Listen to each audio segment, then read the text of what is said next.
US financials have had quite a run, actually. A nearly 10% outperformance over the last 3 months has taken the sector from an almost laggard to the top performing sector year to date, beating technology. So, could this trend just mosey right on into 2025?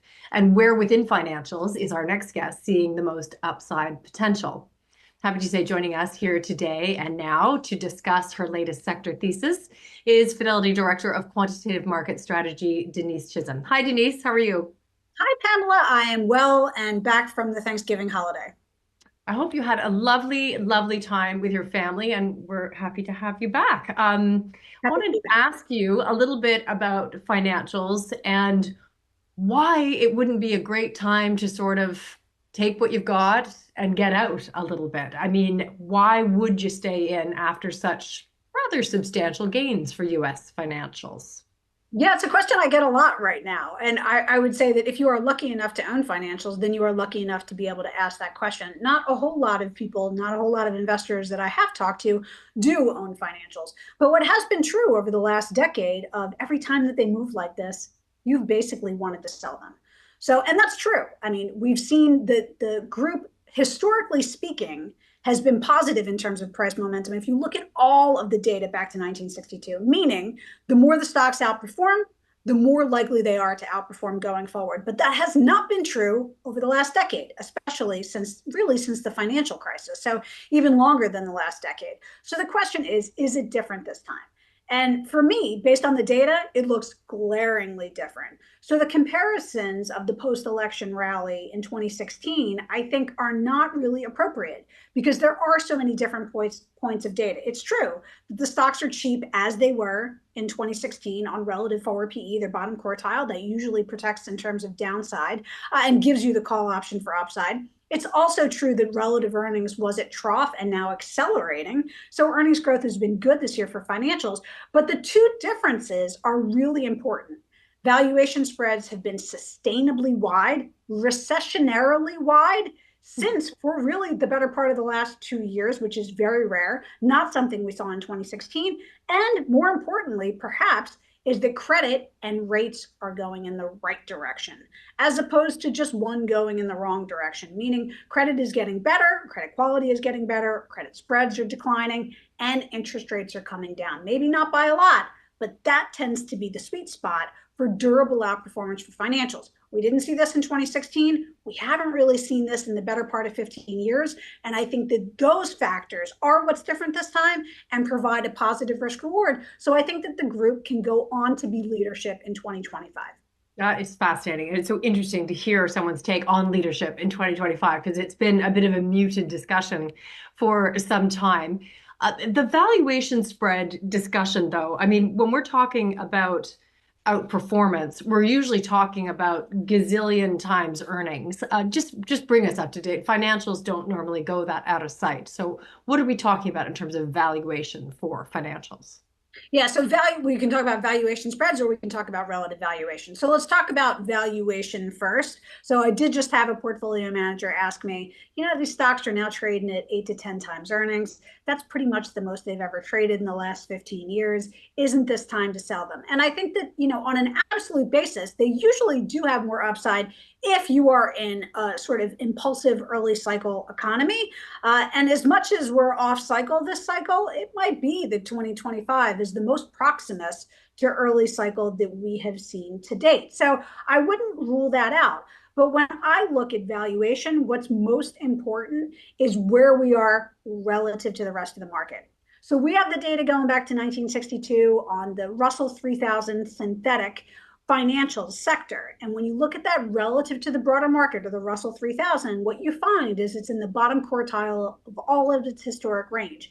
And that's important because what that usually leads to is not 100%, but 70, 75% odds of outperformance.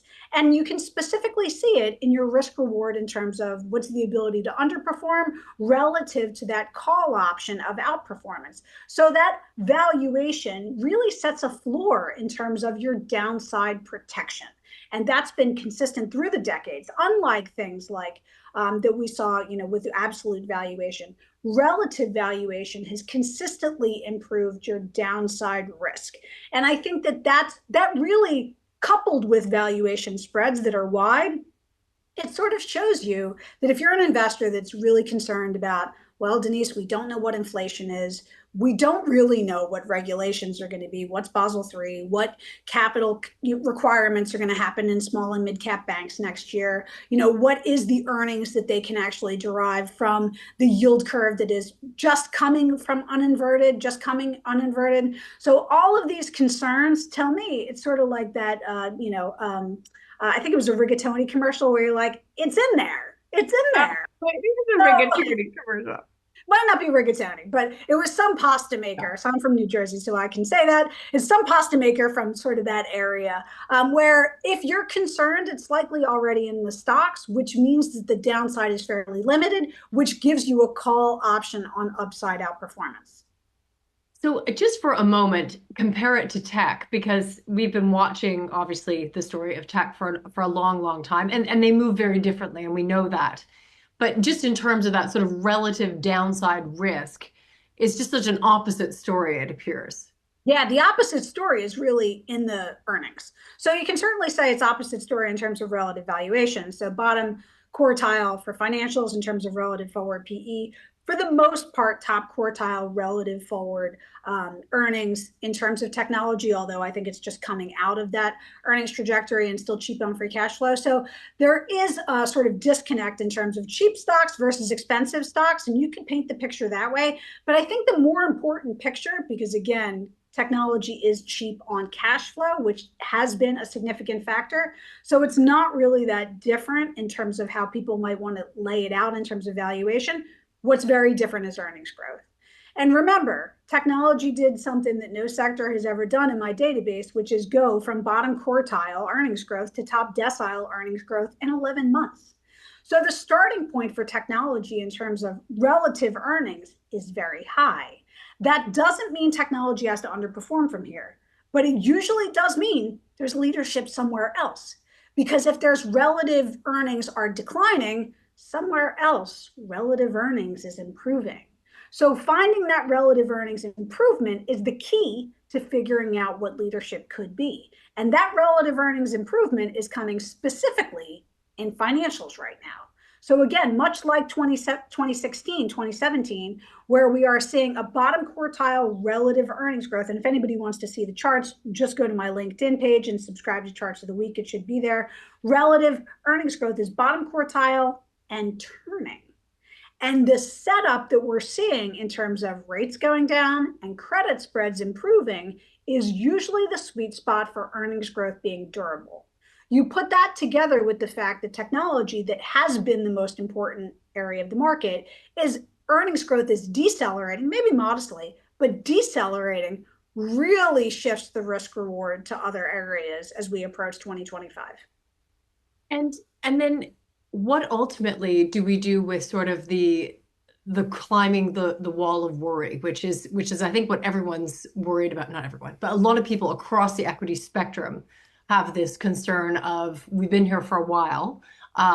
Why keep going?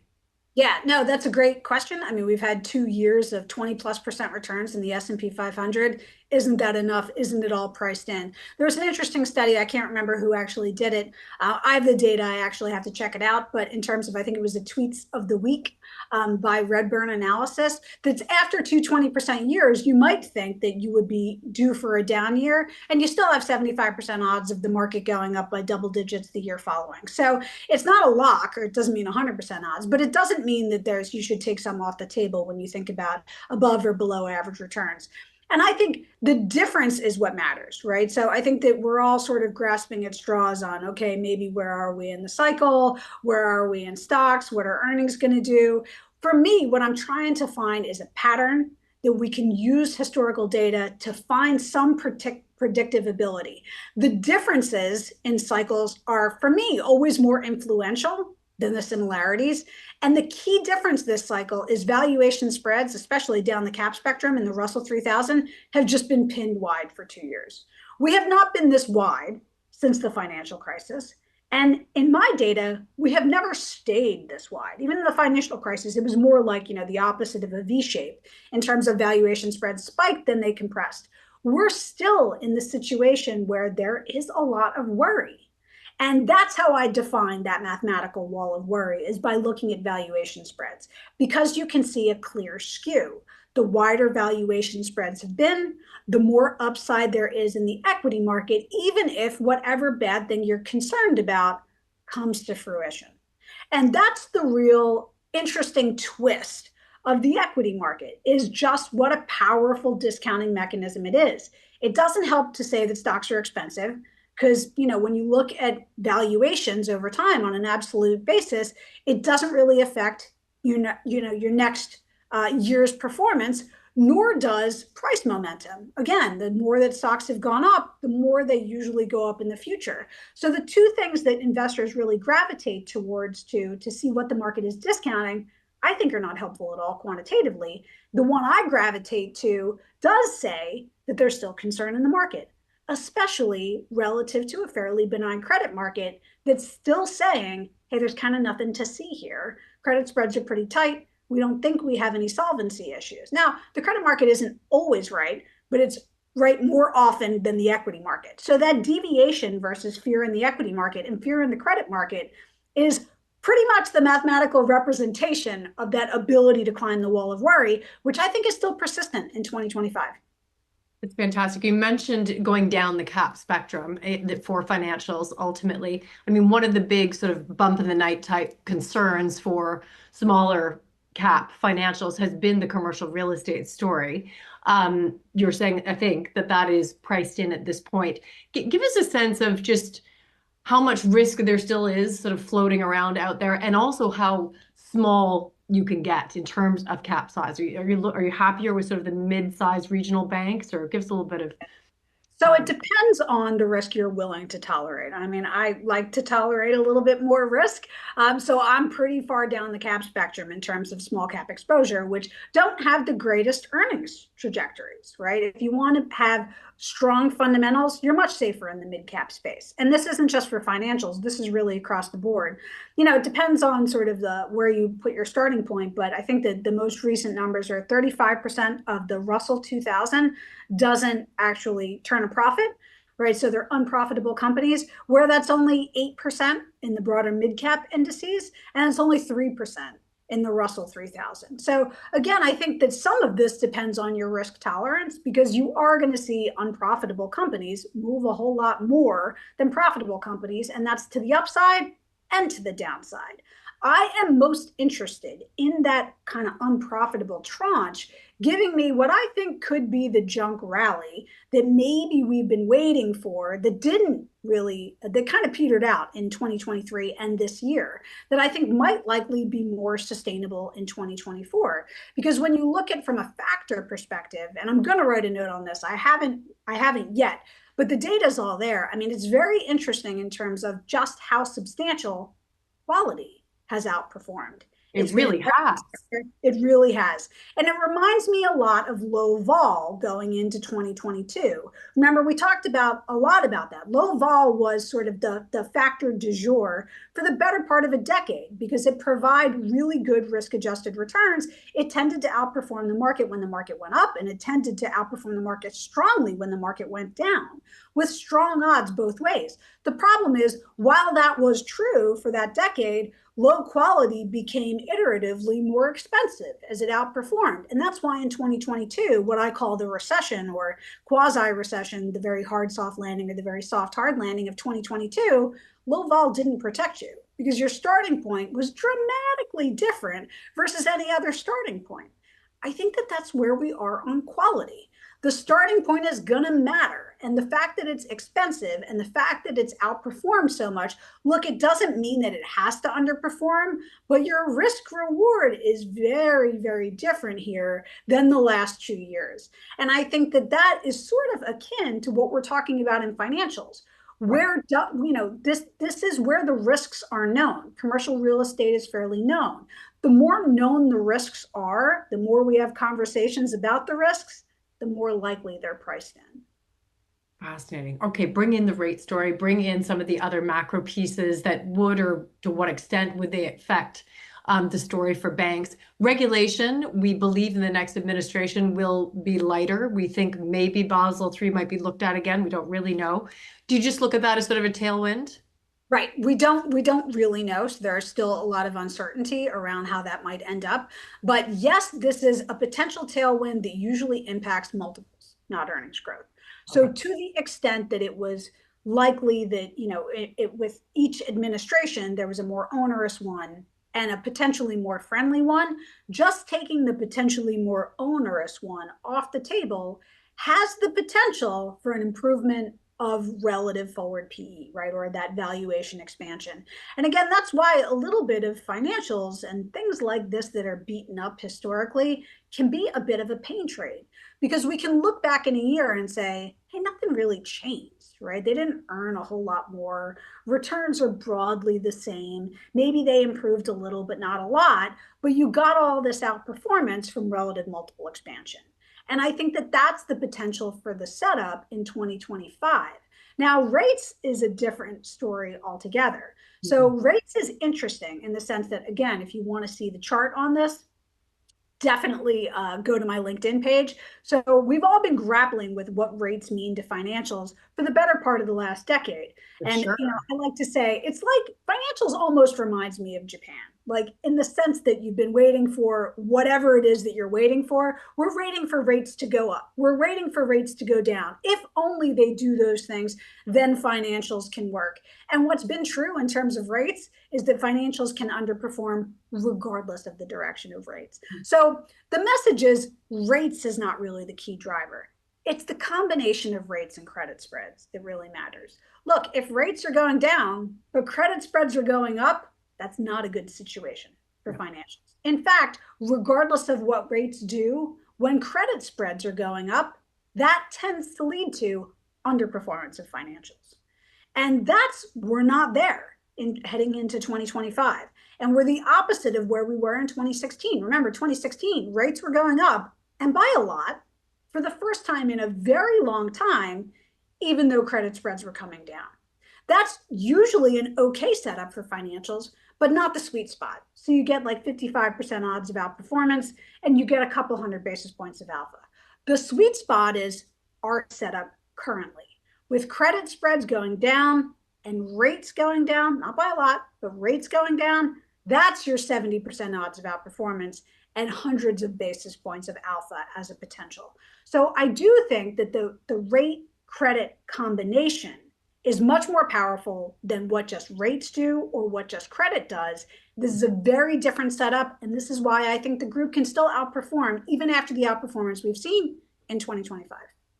So, I mean, there's been much discussion about companies across the boards spending time making sure that their debt situation is much better than it was. They had to because rates were going up, things were getting expensive, capital was expensive. With all that said, could we still see credit deterioration? Could we still see companies struggle? Could we still, where does that risk or at least potential risk sit?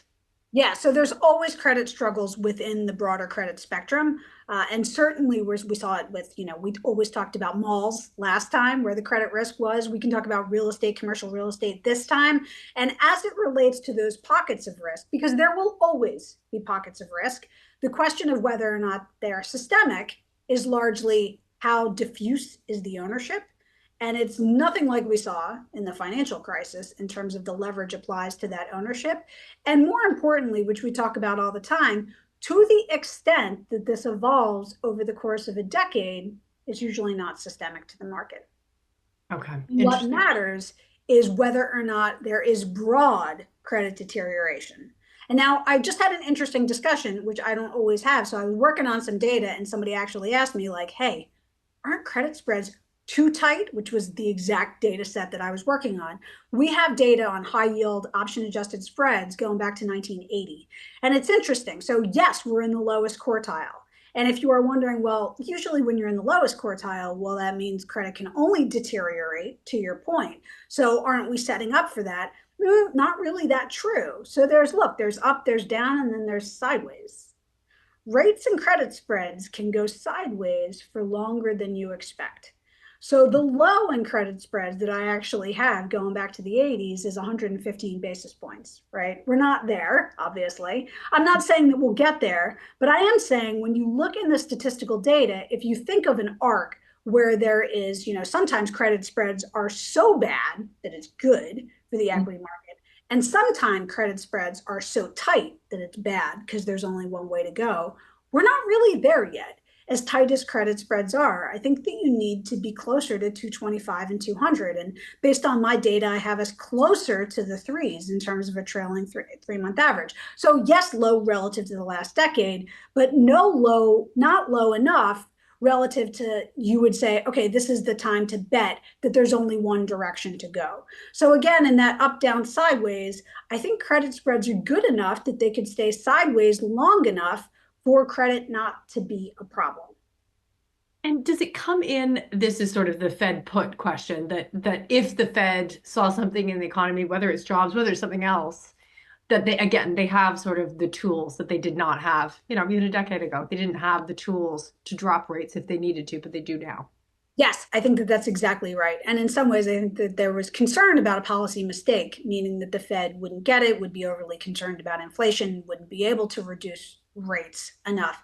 And we've seen them. I mean, there's a debate about how much they will going forward, and I don't really know the answer to that. But what we have seen is that the Fed has lowered interest rates, regardless of the fact that inflation, for the most part, if you look at the core CPI or the core PCE deflator, has stayed, quote, sticky, which shows you that they're willing to lower rates to the extent that they either think that monetary policy is too restrictive, which they obviously do, or to the extent that we get hit with a shock that they would be willing to support the overall economy. So I do think that that is a very different situation that we are in, that we haven't been in quite some time. I think that that's bullish for the overall market, and it's bullish for economically sensitive sectors. When you dig into the financial sector itself, some will say that when insurance, it's their time, then it's less so the bank's time, and sometimes vice versa. To what extent is that true this time? Yeah, so I will say that financials is the biggest, what I would call statistical group call in the sector universe, specifically now that they took REITs out of it. So that means, from a statistical group call perspective, is that when the sector works, most of the industries within it outperform as well. So that isn't to say that there's not differences between how much upside you can get. I will say, so yes, I've gotten that insurance question a lot. For me, insurance looks like the perennial laggard to the extent that financials outperform. They are the least likely to keep up. Maybe it's different this time, but I don't see any differences in the data that would suggest that from a corollary perspective. Yes, they're cheap, but they're always the cheapest of the groups. Yes, they have better fundamentals, but they always have better fundamentals than most of the other groups. So from a risk reward perspective, I am least interested in insurers. Now, the other side of the spectrum, I'll sort of divide it up into three and say insurers is one bucket, banks is another bucket, and then capital markets is your third bucket. Capital markets, you still have valuation support versus the rest of the market, but you don't have strong valuation support relative to banks, specifically the regionals. But what you do have is much, much stronger fundamentals, right? So secularly higher ROEs cycle to cycle in capital market stocks, not always in brokers, but in capital market stocks. So that tends to be where the fundamentals are best. So for people that are really focused, investors that are really focused on risk-adjusted returns, I think that's your space, brokers and capital markets. For those that are interested in total returns, look, I mean, upside risk comes with downside risk. So there's a lot of volatility. Small and regional banks are the biggest valuation support, where valuation spreads are the widest. So for me, that's where I see the alpha opportunity as we roll into 2025. But again, that's sort of my vantage point. From my vantage point, rank order on terms of valuation spreads and relative valuation is small and mid-cap banks, then the rest of banks, then capital markets and brokers, and then insurers. Okay, really interesting to sort of see within the sector itself. We've got jobs at the end of this week. We know that's coming. There's a lot of discussion about how fundamental it'll be to what the Fed does one way or the other later this month. I'm not going to ask you that question so much, but I'm sort of curious what you're looking for in terms of the wage story, really, like us being able to continue, us, I'm sort of meaning the United States, actually, to continue with the wage story where it is, and therefore sort of allowing the economy some tailwinds again.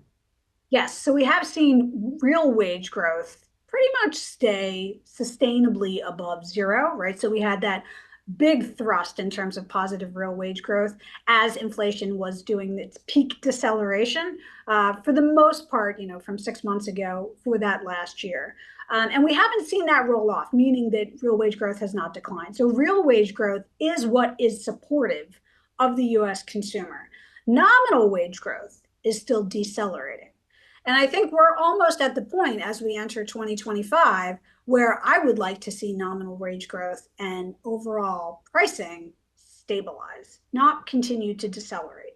So, and I think that could, again, the real driver for the overall market is not necessarily nominal wage growth, it's real wage growth. So, how this relates to overall inflation is the most important thing for earnings and the overall economy in 2025. For me, I always look at the small business survey because that's a pretty good predictor of where that might end up. And it's still showing a positive trend for real wage growth, which is important. So I would like inflation from a CPI X shelter, core CPI X shelter. Personally, I would like it to pick up a little because it's around 2%. And maybe not pick up permanently, but I would like it to not continue to decelerate at the pace it has decelerated and hold steady. Because remember, I always think that deflationary risk is much bigger to the overall stock market than inflationary risk. And I would like to see the same for real wage growth. I would like to see the descent sort of steady off as we enter 2025. I think that that's possible because when I back up and look at the job data, I do see a job rebound in the cards. I think that that's driven by the fact that there's been no churn in the labor market for the better part of the last 3 years. There's been really no firing, but there's been no hiring either. And I think that that usually is predictive of the fact that if you haven't hired over the last 18 months, that makes you more likely to hire over the next 18 months, barring any shock in the overall economy. So you've got that as data point number one.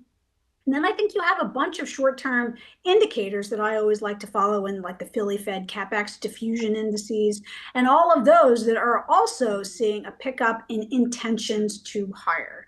And I think that that's important. So looking at the surveys say, hey, something is changing over the last 3 to 4 months. Now, maybe that change isn't permanent, but right now it is showing a bounce coupled with that churn, coupled with the strong profitability, I think sets up a pretty strong potential for a rebound in jobs sometime over the course of 2025. I'm not saying it's going to come this week, at the end of the week, or even in early 2025, but I do think that job growth is likely to stabilize based on the data that I'm looking at.